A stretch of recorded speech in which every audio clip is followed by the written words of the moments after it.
আজকের গল্প অশান্তি আজ হানল একই দহন জ্বালা। লিখেছেন ডাক্তার আনোয়ারুল হক। বৃষ্টি পড়ছিল তখন। আকাশ যেন ক্ষণে ক্ষণে কাঁদছিল, আর বাতাসে এক ধরনের অস্থিরতা ছড়িয়ে পড়েছিল। শান্তিগ্রামের মানুষজনরা প্রতিদিনের মতো কাজে ব্যস্ত ছিল, কিন্তু আজকের দিনটা একটু অন্যরকম। বৃষ্টি থামলেও মনে হয় এ বৃষ্টির সাথে মিশে আছে কিছু অদ্ভুত অশান্তি, যা গ্রামবাসীদের মনে ছড়িয়ে পড়েছে। শীতলপতি নদীর পাড়ে দাঁড়িয়ে রাধা গভীর চিন্তায় মগ্ন। আজ তার মনটা যেন কেমন অশান্ত হয়ে উঠেছে। প্রতিদিনের মতো আজও তার স্বামী গোপাল মাঠে কাজ করতে গেছে, কিন্তু কেন জানি না রাধার মন বলছে কিছু একটা অঘটন ঘটতে চলেছে।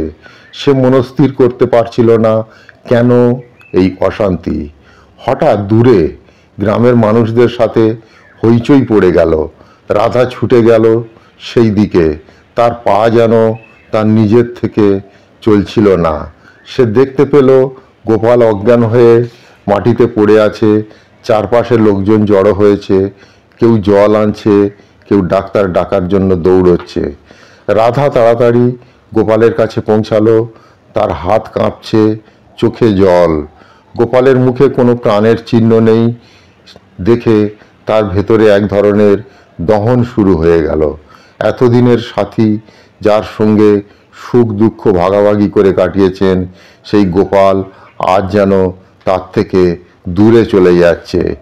কিছুক্ষণ পর গ্রামের ডাক্তার এসে গোপালকে পরীক্ষা করে জানালো তার হার্ট অ্যাটাক হয়েছে। রাধার মাথায় যেন আকাশ ভেঙে পড়ল। সে বুঝতে পারছিল না কি করবে।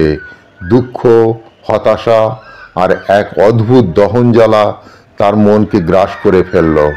গ্রামের মানুষজন পাশে দাঁড়িয়েছিল, কিন্তু কারো মুখে কোনো কথা নেই। তাদের চোখে এক ধরনের অস্থিরতা, এক ধরনের অশান্তি।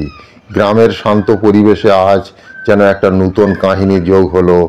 অশান্তি হানল একই দহন জ্বালা, যা রাধার জীবনে এক অমোঘ ছাপ সৃষ্টি করল।